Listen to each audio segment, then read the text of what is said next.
오늘 성경 말씀은 이거 완전히 다른 얘기였어요. 자, 오늘 성경 말씀이랑 전혀 관련 없는 얘기입니다. 자, 오늘 말씀은 죄를 사하는 능력에 대해서 우리가 한번 생각해 봤으면 좋겠습니다. 죄를 사하는 능력. 죄는 누가 사해 줘야 될까요? 이것이 가장 먼저 우리에게 질문이 되어야 될 것 같아요. 죄는 누가 사해 줘야 되는 것인가? 저는 텔레비전을 보면서 아니면은 뭐 요즘 재판 하도 많이 하고 있어갖고 뭐 여러 가지가 있는데 그러는 재판들 중에서 이런 생각이 들 때가 있어요. 보통 자기가 잘못했다고 시인을 하며 그것에 대해서 열심히 내가 후회하고 있다는 것을 어필을 하면 정상 참작이 돼가지고 형을 줄여주기도 합니다. 그래서 이제 범죄를 저질렀던 사람들이 뭘 써요? 많이 쓰는 게 반성문을 누구한테 써요? 판사한테 많이 쓰죠. 판사한테. 그래서 하루에 몇 번씩 그렇게 사형수들도 반성문을 그렇게 많이 쓴대요. 사형수들도. 그런데 저는 그런 생각이 들더라고요. 이 사람이 잘못한 게 재판장한테 잘못한 게 아니잖아.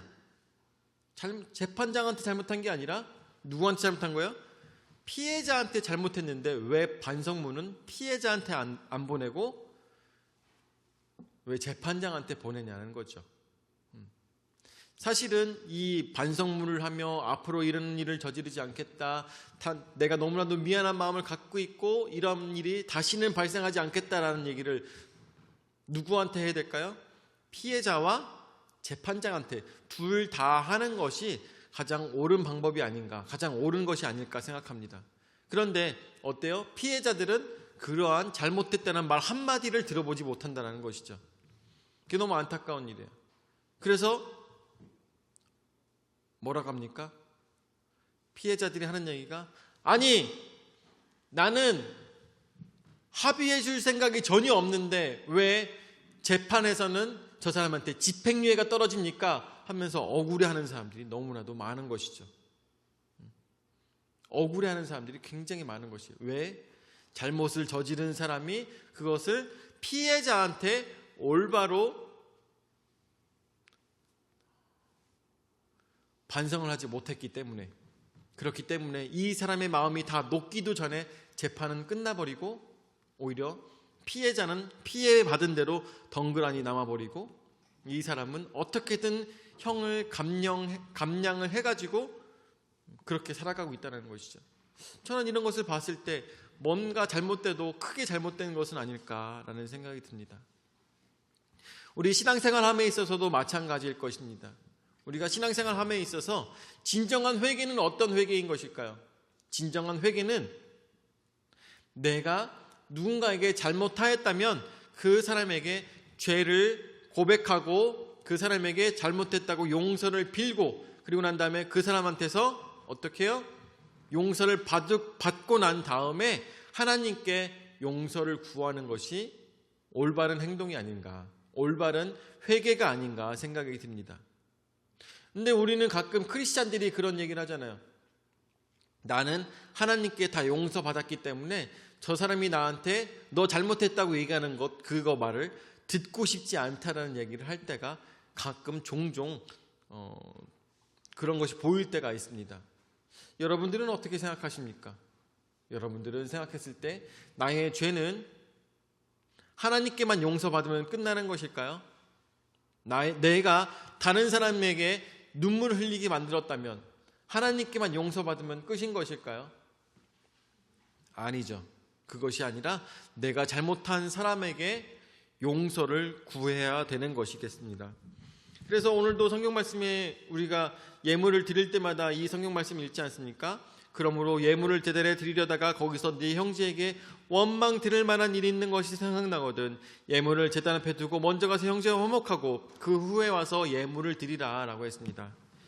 사실 매주 읽고 있기 때문에, 매주 이 말씀을 듣고 있기 때문에 우리가 가끔 깜빡할 때가 있는 것이죠. 깜빡할 때가 있습니다.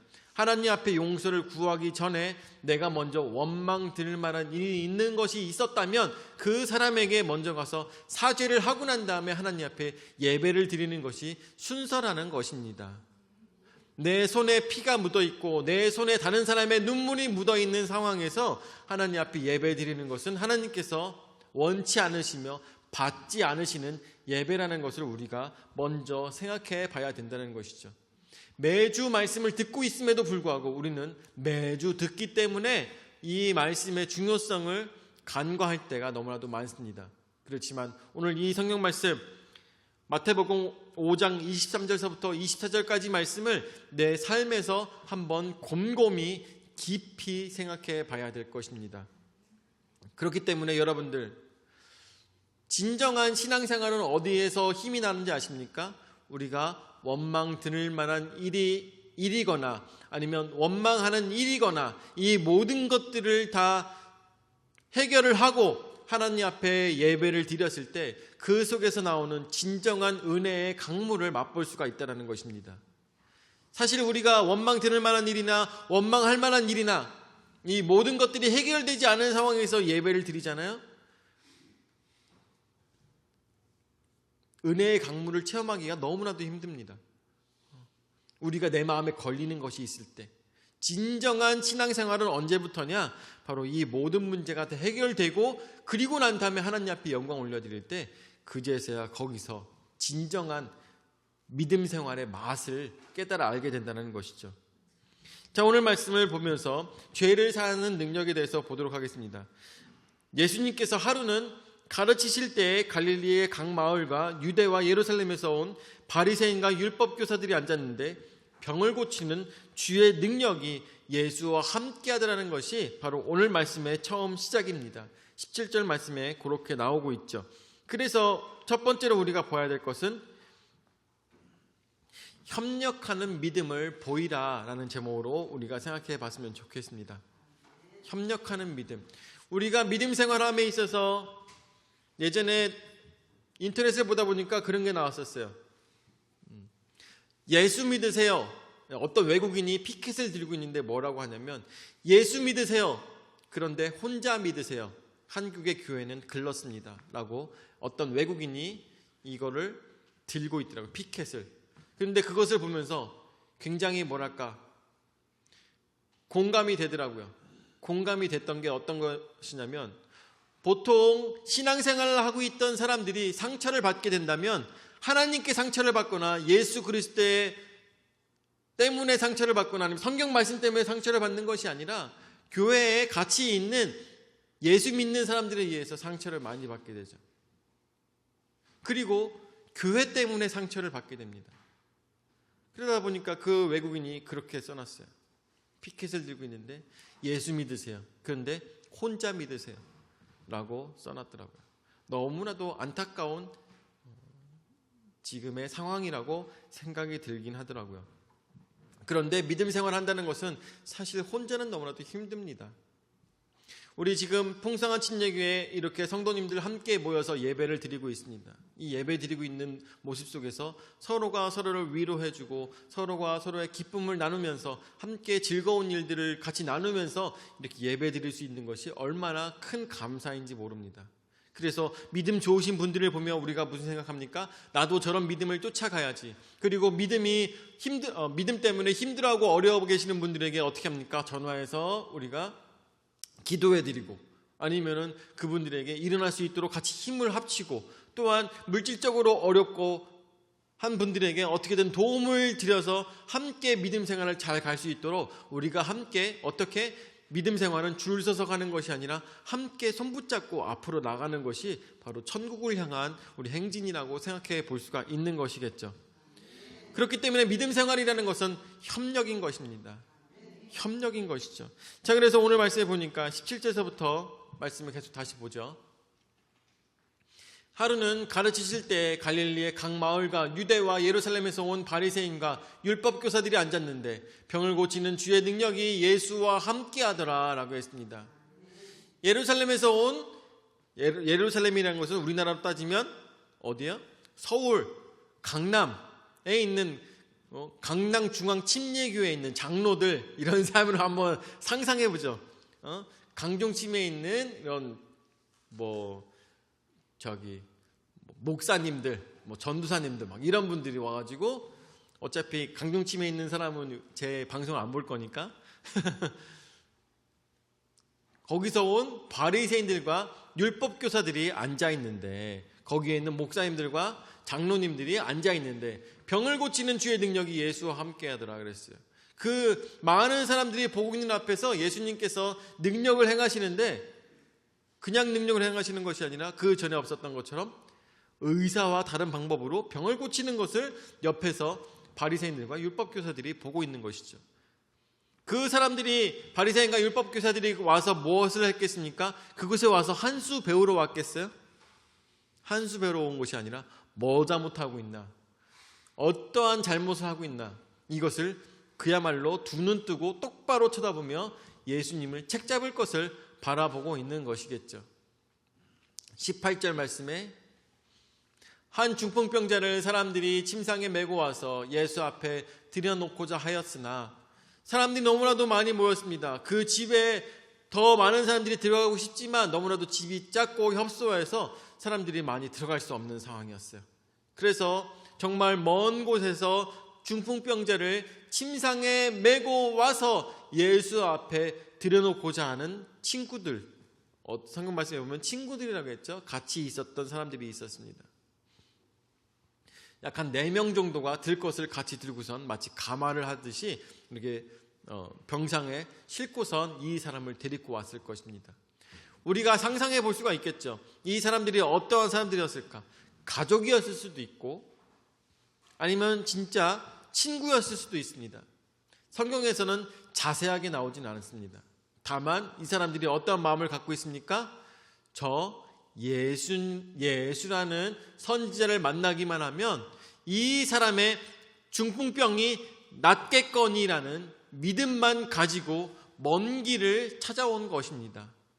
19절 말씀에 무리 때문에 메고 들어갈 길을 얻지 못한지라 지붕에 올라가 기아화를 벗기고 병자를 침상째 무리 가운데로 예수 앞에 달아내리니 라고 했습니다. 저들에게 큰 장애물이 생겼습니다. 예수님을 만나러 왔지만 예수님을 절대 만날 수가 없는 상황이에요. 왜냐? 이 침상을 들고선 이 많은 사람들을 해치고 예수님, 가장 가운데 있는 예수님을 만난다는 것이 너무나도 힘든 일이라는 것을 알고 있었어요. 뿐만 아니라 그 옆에 있는 제자들이 뭘 하고 있어요? 지금 보디가드들을 하고 있기 때문에 예수님을 만날 수가 없어요. 여러분들 어느 정도의 인기일까요? 어느 정도의 인기일까? 우리 공항에서 연예인들 만나려고 하면 어떻게 해요? 연예인들 지나가면은 옆에 있는 보디가드들이 다 막아쓰고 해가지고 같이 사진 찍는 것, 저 멀리 있는데 사진 찍기도 힘들어요. 그런데 그거보다 더 어떻게 진짜 예수님을 만나야지만 생명을 구할 수 있는 사람들이 그곳에 모인 것이 아니었겠습니까? 아이돌 정도가 아니에요. 내 삶을, 내 인생을, 또한 나의 병을 고치고자 하는 많은 사람들이 예수님을 만나고자 정말 그 많은 무리들을 해치고 들어가고 싶어하는 그 많은 무리들이 그곳에 모였다는 것을 우리가 상상했을 때 아이돌을 만나고자 하는 그 정도가 아니라 더 많은 인산인해가 있었을 것이다 라고 우리가 상상해 볼 수가 있는 것입니다. 그 빽빽한 곳에 데리고 갈 수가 없었어요. 그래가지고 어떻게 했습니까? 오늘 성경 말씀에 나오는 것처럼 지붕에 올라가 기와를 벗기고 병자를 침상째 무리 가운데로 예수 앞에 달아내리니라 라고 했어요. 예수님께서 많은 사람들에게 기도해 주시고 병을 낫도록 그렇게 안수해 주고 계실 때 그 위에서 병자가 한 명이 내려온 것이에요. 우리가 한번 상상해 보죠. 아마 제 생각인데 내릴 수 있는 끈도 없었을 것이에요. 내릴 수 있는 끈도 아니에요. 그냥 어떻게 친구들이 그 위에서 그냥 잡아 내린 거죠. 우리가 상상하는 끈을 매가지고 이렇게 내리고 그런 과정이 아니었을 것입니다. 그냥 예수님 받아주세요. 예수님 받아주세요 하면서 그냥 친구를 양다리, 양팔을 붙잡고서 내리면서 이렇게 했을 것입니다. 이 간절한 마음을 우리가 볼 수가 한번 상상해 봐야 되는 것이죠. 내가 예수님을 만나고자 하는 것은, 또한 내가 내 주위에 있는 정말 안타까운 사람들 예수님 만나게 하고자 하는 그 마음이 이러한 마음이겠느냐. 정말 예수님을 만나고자 하는 나의 마음도 이 정도가 될까? 아니면 누군가로 하여금 예수님을 만나게 하고자 하는 마음이 이 정도가 될까? 지붕을 뚫고 예수님을 만나게 하고자 하는 그 마음. 그 마음은 어디서 나오는 것이겠습니까? 저분을 만나면 이 친구의 가지고 있는 병이 나을 것이다라는 그 믿음만 가지고 그들은 이 병자를 내렸던 것입니다. 이 병자는 어떤 마음을 갖고 있었겠습니까? 이렇게까지 해. 그런 마음이 아닌 거죠. 나도 예수님을 만나면 달라지겠다라는 믿음이 있었기 때문에 이 모든 과정이 이루어진 것입니다. 만나게 해주고 싶은 마음, 만나고 싶은 마음, 이 모든 것들이 합쳐졌을 때 예수님을 만나서 이 사람이 변화가 될 수 있었다라는 것입니다. 여러분들, 가끔 우리가 생각합니다.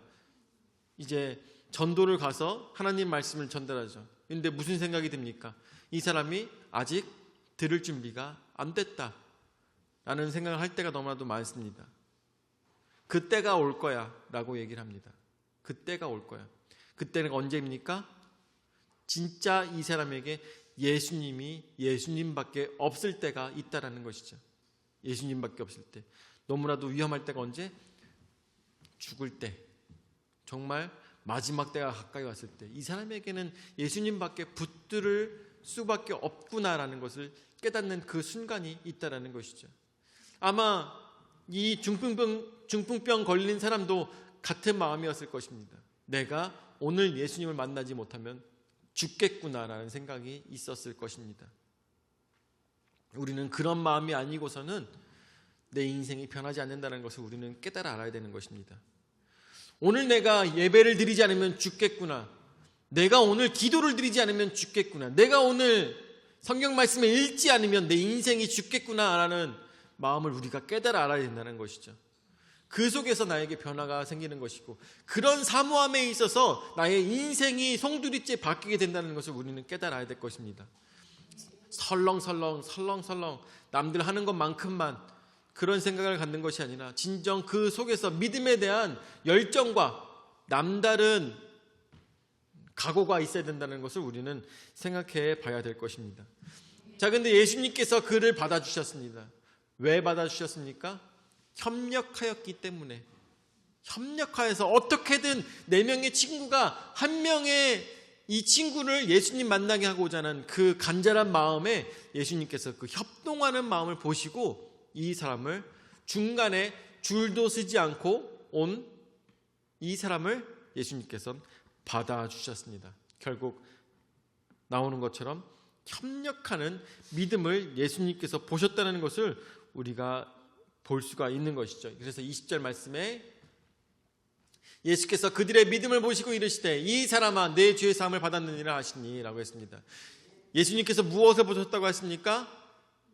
그들의 열심을 보셨다고 했습니까? 아니면 그들이 위에서 흘리는 돈을 보셨다고 했습니까? 아니면 그들이 갖고 있는 뭔가 다른 것을 보신 것이 아니라 그들의 믿음을 보셨다는 것입니다.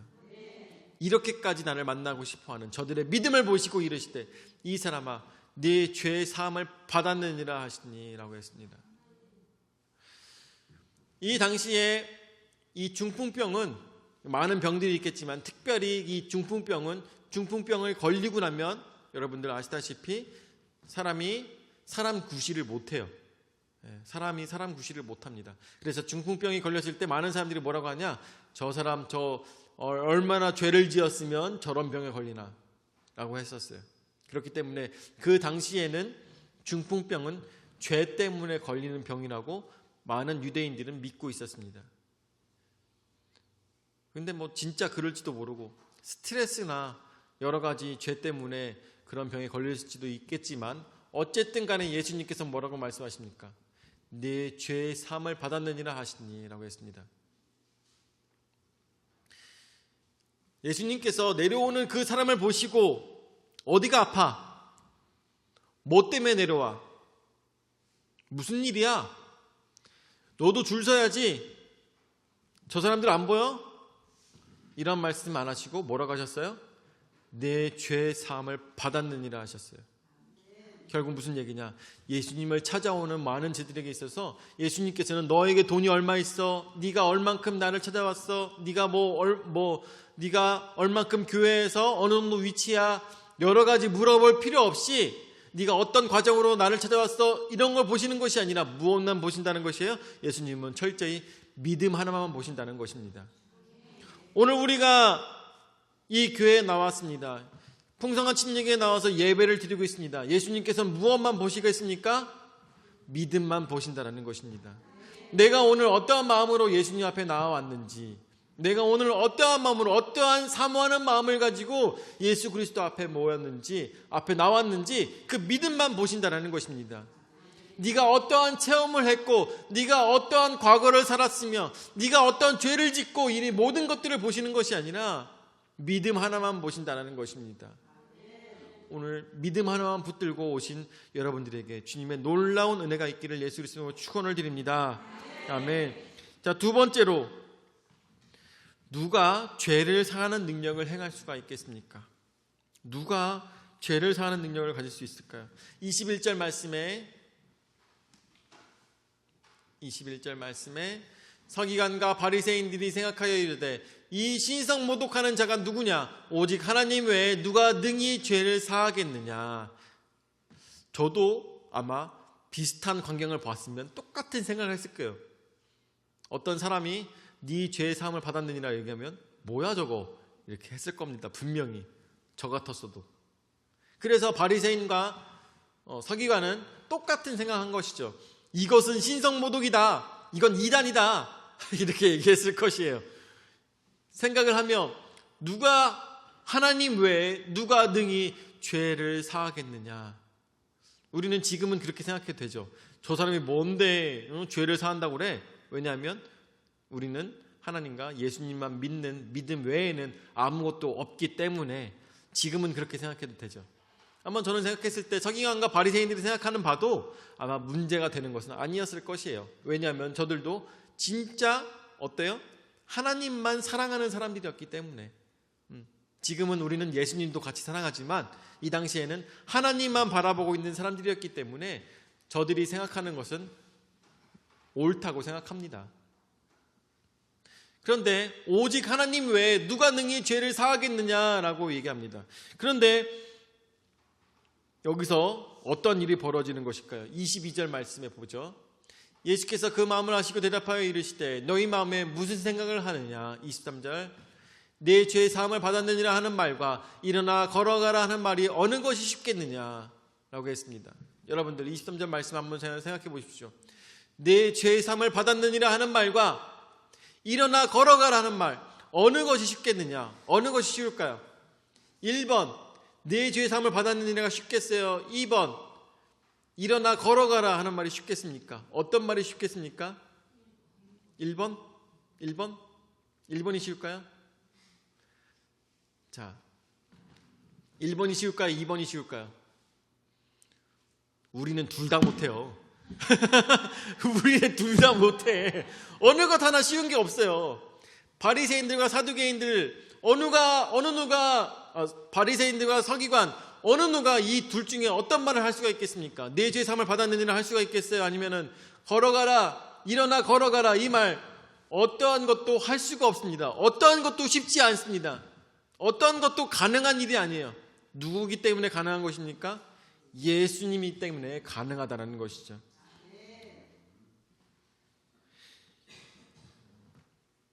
죄를 사하는 능력이 걸어가게 하는 능력과 어쩌면 이 당시에는 같은 것일 수도 있습니다. 걸어가게 하는 것과 또한 죄를 사하는 능력이 같을 수가 있어요. 왜? 누구만 가능할까요? 누구만 걸어가게 하는 능력이 있다면 그분은 죄도 사하게 할 수 있는 능력이 있다는 것을 우리가 상상해 볼 수가 있다는 것이죠.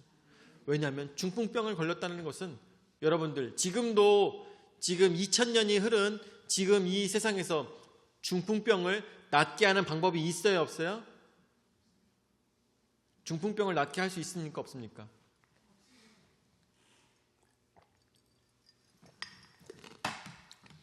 지금도 못합니다. 지금도 못해요. 그 당시에도 없었겠죠. 그런데 일어나 걸어가게 만드는 분이라면 죄도 사할 수 있지 않을까? 상상해 볼 수 있지 않겠습니까? 자, 그렇다면 누가 죄를 사하는 능력을 행할 수가 있겠습니까? 오로지 하나님밖에 없다라는 것이죠. 그래서 세 번째로 권세가 있는 줄을 알게 하리라 라고 했습니다. 자, 세 번째. 자, 그래서 23절 아까 말씀처럼 23절 말씀처럼 내 죄 사함을 받았느니라 하는 말과 일어나 걸어가라는 말이 어느 것이 쉽겠느냐. 두 가지 다 가능한 일이 아니라는 것이죠. 쉬운 일이 아니라는 것입니다. 자, 24절 말씀에 그러나 인자가 땅에서 죄를 사하는 권세가 있는 줄을 너희로 알게 하리라 하시고 중풍병자에게 말씀하실 때 내가 네게 이르노니 일어나 내 침상을 가지고 집으로 가라 하심에 25절 말씀에 그 사람이 그들 앞에서 곧 일어나 그 누웠던 것을 가지고 하나님께 영광을 돌리며 자기 집으로 돌아갔다고 했습니다. 그냥 기어서 간 게 아니라 일어났어요. 일어나고 어떻게 가지고 온 침상을 자기가 들고 집으로 돌아갔다는 겁니다. 어느 중풍병자가 그렇게 할 수가 있겠어요? 잠깐 힘을 얻은 사람이 어떻게 할 수가 있겠습니까? 잠깐 힘을 얻은 사람은 그렇게 할 수가 없습니다. 어떻게? 기적. 예수님이 하나님의 아들인 것을 믿는 자만이 이러한 일이 생긴다라는 것이죠. 어떻게 그동안 누워있던 사람이 일어나서 침상을 들고 걸어서 자신의 집으로 갈 수가 있다는 말입니까? 자, 23절 말씀 다시 보도록 하죠. 23절 말씀. 내 죄사함을 받았느니라 하는 말과 일어나 걸어가라는 말이 어느 것이 쉽겠느냐. 아까도 말씀드렸다시피 두 개 다 쉬운 일이 아니라고 했습니다. 그런데 예수님께서는 굳이 뭐라고 말씀하십니까? 일어나고자 하는 자에게 뭐라고 말씀하셨습니까? 일어나고자 하는 자에게 일어나 걸으라라고 말씀하신 것이 아니라 내 죄의 사함을 받았느니라 라고 말씀하셨습니다. 이 사람은 자신의 문제가 뭐라고 생각했습니까? 일어나지 못하고 걷지 못하는 것이 자신의 문제라고 생각했던 이 사람에게 예수님께서 내 죄의 사함을 받았느니라 라고 말씀하셨습니다. 이 사람에게서 가장 원초적인 문제를 해결하기 위해서 예수님께서는 저로 하여금 일어나 걸으라고 말씀하신 것이 아니라 이 사람 보고 어떻게 온전한 삶을 살으라고 명령하신 것과 마찬가지라는 것을 우리가 생각해 봐야 되는 것입니다. 여러분들, 우리의 인생 속에서 너무나도 많은 문제들이 있죠. 많은 문제들이 있습니다. 밤에 눕기만 하면 걱정거리가 쏟아져 나오죠. 왜 쏟아져 나옵니까? 왜 아직도 걱정하고 있습니까? 이것에 대한 진정한 돌파구는 어디에 있습니까? 예수 그리스도밖에 없다라는 것입니다. 예수 그리스도밖에 없기 때문에 어떻게 사랑하는 자에게 잠을 주시는 것이죠. 우리가 밤새 전전반칙하며 걱정하고 고민하는 모든 문제들, 사실 예수 그리스도 앞에 믿음으로 사는 자에게는 그것이 걱정거리가 되지 않습니다. 오히려 그것이 걱정된다면 무엇이겠습니까? 나의 믿음이 약하기 때문에, 나에게 밤에 걱정거리 때문에 잠이 오지 않는다면 일어나서 무릎 꿇고 주 앞에 회개하며 기도해야 될 것입니다. 나에게 걱정이 있다면 이 모든 걱정으로 하여금 내가 믿음 없음을 주여 용서하여 주시옵소서 기도해야 될 것입니다. 우리의 오만 문제들, 어디에서 시작되는 문제들인 것일까요? 내가 몸이 힘들고 내 마음에 내 자녀에게 여러 가지로 힘들고 어려운 걱정거리들이 생기는 모든 이유들이 다 내가 믿음이 부족하고 연약하고 원초적인 문제를 해결하지 못하였기 때문에 나에게 생기는 문제들인 것입니다. 원초적인 문제가 무엇일까요? 내가 믿음으로 살지 못했던 것들. 내가 믿음으로 살지 못하며 이 죄의 문제들을 해결하지 못한 것들이 나에게 있어서 가장 커다란 문제라는 것입니다. 이 사람이 걷지 못했던 것도 무엇이 문제겠습니까? 믿음으로 살지 못했기 때문인 것입니다. 죄의 사함을 받지 못했기 때문인 것이죠. 이 사람이 용서를 받았고 그러므로 인하여서 이제 걷게 되었을 때 하나님 앞에 영광을 올려드렸다고 했습니다. 굳이 예수님께서는 이 사람으로 하여금 이 사람이 갖고 싶어하는 다리의 힘을 허락하여 주실 수 있었을 것입니다. 그럼에도 불구하고 예수님은 무엇을 하시는 분이십니까? 원초적인 문제를 뿌리째 뽑으시는 분이신 것을 믿으시기 바랍니다. 우리의 인생 속에서도 나의 문제 속에서 여러분들 돈이 없는 게 가장 큰 문제입니까? 나에게 건강이 없는 게 가장 큰 문제입니까? 이런 것들의 원초적인 문제는 어디에 있다는 것입니까? 내가 돈이 많아지면 내 모든 문제가 다 사라질까요? 내가 건강만해지면 내가 모든 것들이 문제가 사라질까요? 그렇지 않다는 것입니다. 이 모든 문제의 해결점은 오로지 예수 그리스도 안에서 죄사함만이 이 모든 문제의 해결점이라는 것입니다. 그래서 말씀하십니다. 내 죄의 사함을 받았느니라 하는 말과 일어나 걸어가라는 말이 어느 것이 쉽겠느냐? 둘 다 쉽지 않지만 이 사람에게 가장 필요한 것은 걷는 것이 아니라 죄사함이라는 것입니다. 나의 인생 속에서 가장 필요한 것은 걷는 것이 아니라 내 죄의 사함을 받는 것이 가장 필요하다는 것입니다. 내 사랑하는 자녀들과 또한 내 사랑하는 친척들과 내가 알고 있는 많은 문제를 갖고 있는 이 모든 사람들에게 문제를 해결할 수 있는 방법은 저들이 걷는 것이 아니라 죄의 사함을 받는 것이 가장 필요하다는 것을 우리는 지혜로운 자가 깨달아 알 줄을 믿습니다. 자, 그래서 23절 말씀에 나오는 것처럼 권세가 있는 줄을 너희로 하여금 알게 하려 하기 위해서 죄 사함을 허락하여 주신 것입니다. 자, 그래서 24절 말씀 다시 보도록 하죠. 24절 말씀에 그러나 인자가 땅에서 죄를 사하는 권세가 있는 줄을 너희로 알게 하리라 하시고 중풍병자에게 말씀하실 때 내가 내게 이르노니 일어나 내 침상을 가지고 집으로 가라 하시매 25절 그 사람이 그들 앞에서 곧 일어나 그 누웠던 것을 가지고 하나님께 영광을 돌리며 자기 집으로 돌아가니 26절 모든 사람이 놀라 하나님께 영광을 돌리며 심히 두려워하여 이르되 오늘 우리가 놀라운 일을 보았다 하니라. 아멘. 여러분들, 하나님 앞에 죄를 지은 사람은 누구에게 죄를 고백하며 용서를 구해야 되겠습니까? 하나님 앞에 죄를 지은 사람은 하나님께 죄 용서를 받아야 될 것입니다. 하나님께 죄 용서를 받아야 됩니다. 아마 이 사람에게 있어서 문제는 하나님께 죄를 지었던 것인 것 같아요. 그래서 하나님께 용서를 구하며 그의 아들에게 찾아갔을 때 하나님께서 이 사람을 용서해 주신 것입니다.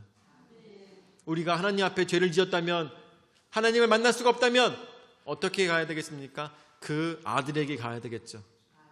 아들에게 가서 잘못됐습니다, 용서해 주세요, 아버지한테 말씀 좀 해주세요 라고 해야 되지 않겠습니까? 이 사람의 믿음으로 인하여서 죄를 사하는 능력, 오로지 예수 그리스도가 가신 죄를 사하는 능력, 어떻게 해서 이것이 가능하다고요? 하나님의 아들이기 때문에 가능하다는 것을 이 바리새인들에게 그리고 서기관들에게 보여주시는 하나님의 놀라운 은혜를 오늘 우리가 보게 되었습니다. 우리의 인생 속에서 우리가 가진 모든 문제들 어디다 내려놔야 되겠습니까? 이 문제가 아니라 바로 하나님을 알지 못하며 하나님을 아버지로 알지 못하며 하나님 아버지에게 우리가 죄를 용서를 구하지 못하는 것이 문제라는 것을 깨달아 알며 오늘도 믿음으로 죄 사하는 능력을 가지신 예수 그리스도께 우리 모든 죄를 고하는 우리 풍성한 침략의 모든 성도들 되시기를 예수 이름으로 축원을 드립니다. 아멘. 하늘 역사하시는 주여 은혜와 사랑을 감사를 드립니다. 오늘도 저희에게 귀한 은혜의 말씀으로 깨달아 알 수 있도록 인도하여 주심을 감사를 드립니다. 우리에게 많은 문제들이 있지만 이 모든 문제들의 가장 해결할 수 있는 가장 커다란 방법은 가장 중요한 방법, 또한 하나의 방법은 바로 예수 그리스도밖에 없다는 것을 오늘 말씀을 통해서 생각하게 됩니다. 주여, 모든 걱정이 있다 하더라도 우리가 믿음 안에서 이 모든 문제들을 내려놓을 수 있도록 인도하여 주시옵고, 나의 모든 죄의 문제가 해결됐는데 어떤 것이 문제가 되겠느냐 깨달아 할 수 있는 우리의 신앙의 모습 될 수 있도록 역사하여 주시옵소서.